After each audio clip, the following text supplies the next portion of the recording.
नमस्कार मेरे प्यारे किसान भाइयों। आज मैं आपसे दिल की बात करने आया हूं। आज कोई किताबों वाली खेती नहीं, कोई हवाई बात नहीं। आज वो बात जो खेत में खड़े होकर समझ में आती है और कटाई के दिन सच साबित होती है।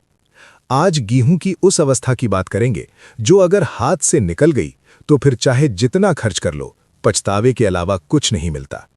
भाइयों, गेहूं की खेती में सबसे बड़ा धोखा यही है कि फसल ऊपर से ठीक दिखती है, हरियाली होती है, पौधा सीधा खड़ा होता है, तो किसान सोचता है सब सही चल रहा है। लेकिन असली खेल नीचे होता है, जड़ में, कल्लों में, और उसी जगह पर पैदावार की नींव पड़ती है। आज मैं बात कर रहा हूं गेहूं की 40 से 50 दिन की उम्र की। यही वो समय है जब गेहूं का पौधा फैसला करता है कि उसे आगे कितने कल्ले निकालने हैं। यही वो समय है जो साल में एक बार आता है और निकल गया तो वापस नहीं आता। आपने भी देखा होगा, खेत में जाकर गिनते हैं तो एक पौधे में 2 या 3 कल्ले ही नजर आते हैं। वहीं पड़ोसी के खेत में जाते हैं तो वही बीज, वही किस्म, वही पानी होने के बावजूद पौधे में 5-6 कल्ले दिखाई देते हैं।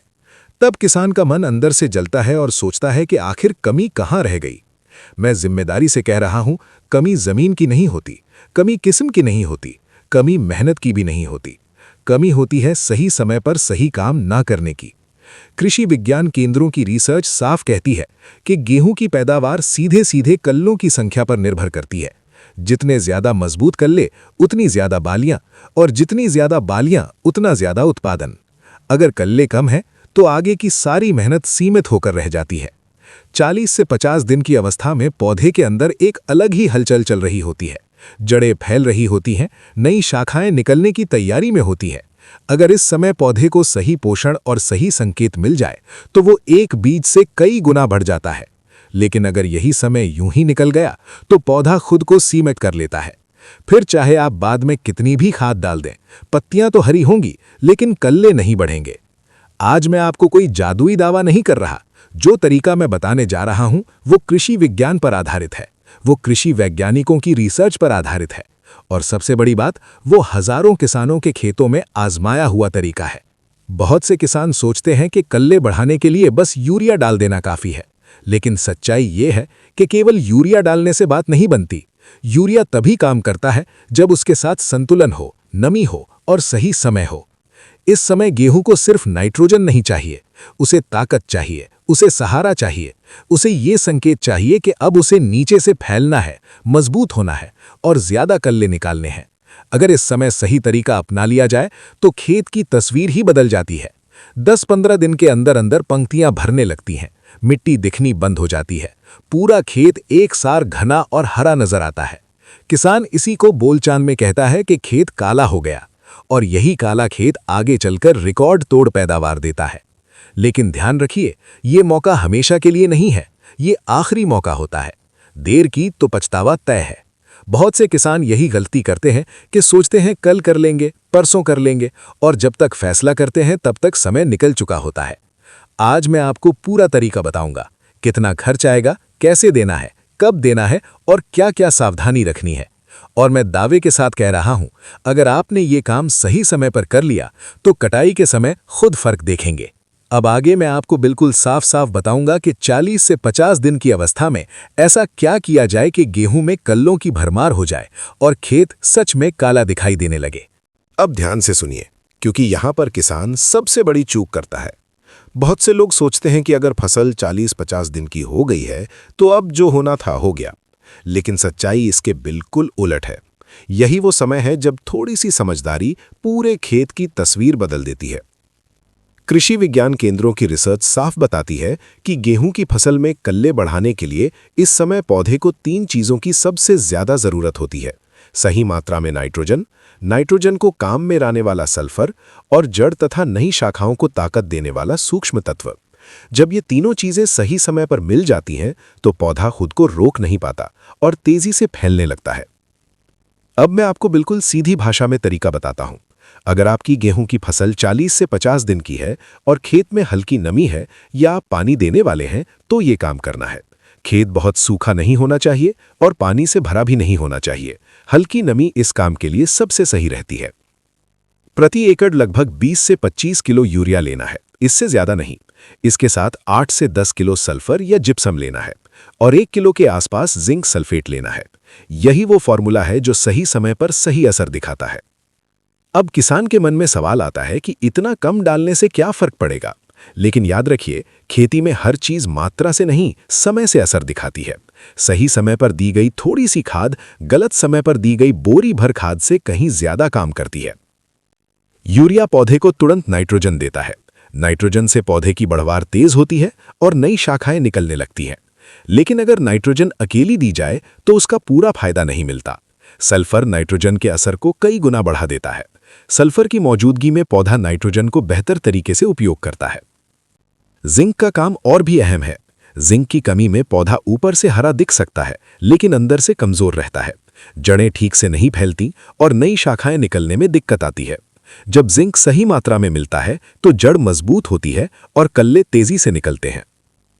अगर आप सिंचाई देने वाले हैं तो यूरिया और जिंक को पानी के साथ दे सकते हैं और सल्फर या जिप्सम को ऊपर से बिखेर सकते हैं।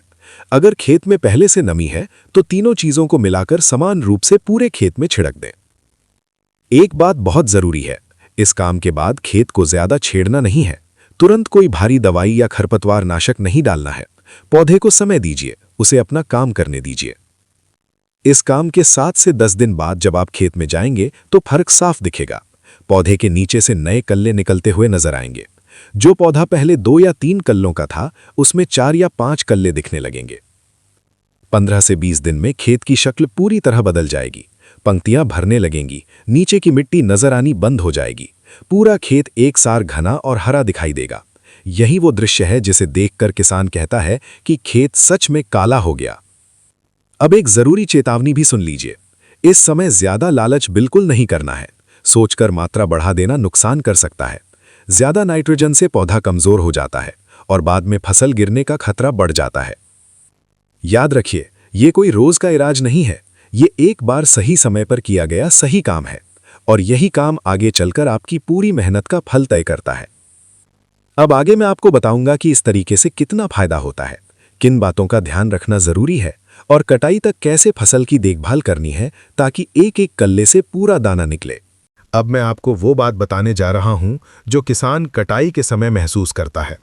जब फसल कटकर मंडी जाती है, तौल की पर्ची हाथ में आती है और वजन उम्मीद से ज्यादा निकलता है, तब किसान को समझ आता है कि सही समय पर किया गया छोटा सा काम कितना बड़ा असर दिखा देता है। ये तरीका सिर्फ कल्ले बढ़ाने तक सीमित नहीं रहता। जब कल्ले ज्यादा होते हैं तो हर कल्ले के साथ एक अलग जड़ बनती है। ज्यादा जड़ें मतलब जमीन से ज्यादा ताकत खींचने की क्षमता। यही वजह है कि ऐसे खेतों में बाद में दाना भरते समय फसल कमजोर नहीं पड़ती। बालियां भरपूर दाने से भरती हैं, दाना मोटा होता है और वजन बढ़ता है। कृषि विज्ञान केंद्रों की रिसर्च में ये साफ देखा गया है कि जिन खेतों में 40 से 50 दिन की अवस्था में सही पोषण दिया गया, वहां सिर्फ कल्लों की संख्या ही नहीं बढ़ी, बल्कि हर बाली में दानों की संख्या भी बढ़ी। यानी फायदा दोहरा हुआ। पहले पौधे ज्यादा बने और फिर हर पौधे से ज्यादा उत्पादन मिला। अब बात करते हैं खर्च और मुनाफे की। इस पूरे काम में जो खर्च आता है वो 300 से 400 रुपए प्रति एकड़ के आसपास रहता है। आज के समय में ये खर्च बहुत छोटा है, लेकिन इसका फायदा 3 से 4 क्विंटल अतिरिक्त उत्पादन के रूप में सामने आता है। अब आप खुद हिसाब लगाइए, 300 रुपए लगाकर अगर कई हजार रुपए का गेहूं ज्यादा निकलता है तो इससे बेहतर सौदा खेती में शायद ही कोई हो। बहुत से किसान सोचते हैं कि कहीं इससे फसल गिर तो नहीं जाएगी। तो मैं साफ कह देता हूं, अगर आपने तय मात्रा में तय समय पर यह काम किया है तो फसल गिरने का खतरा नहीं बढ़ता, बल्कि मजबूत जड़ और संतुलित बढ़वार के कारण फसल ज्यादा समय तक खड़ी रहती है।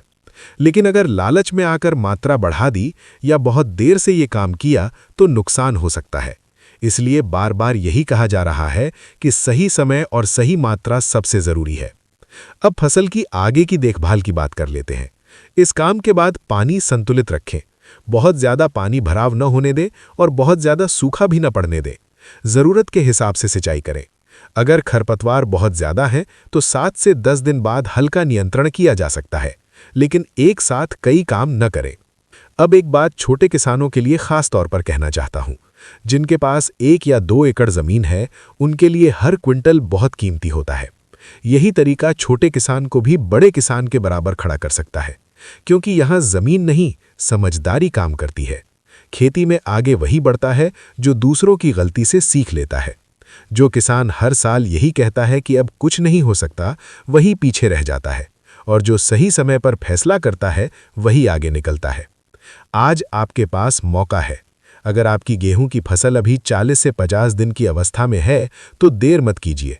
खेत में जाइए, कल्लों की गिनती कीजिए, और अगर आपको लगता है कि अभी सुधार की गुंजाइश है तो मौसम साफ होते ही ये काम कर दीजिए। यकीन मानिए, 10-15 दिन बाद जब आप अपने खेत में खड़े होंगे और चारों तरफ घनी हरी फसल देखेंगे, तब आपको खुद लगेगा कि फैसला बिल्कुल सही था। और कटाई के समय जब ट्रॉली भर भर कर निकलेगी, तब आपको आज की ये बात बार बार याद आएगी। ये जानकारी पूरी तरह से कृषि विज्ञान केंद्रों की रिसर्च पर आधारित है। इसे अपनाने में कोई जोखिम नहीं है, इसलिए आप बेझिझक इस पर भरोसा कर सकते हैं। इसी भरोसे के साथ, इसी उम्मीद के साथ मैं आपसे यही कहूंगा कि सही समय पर सही कदम उठाइए। अपनी गेहूं की फसल को लहलहाते हुए देखिए और मेहनत का पूरा फल पाइए।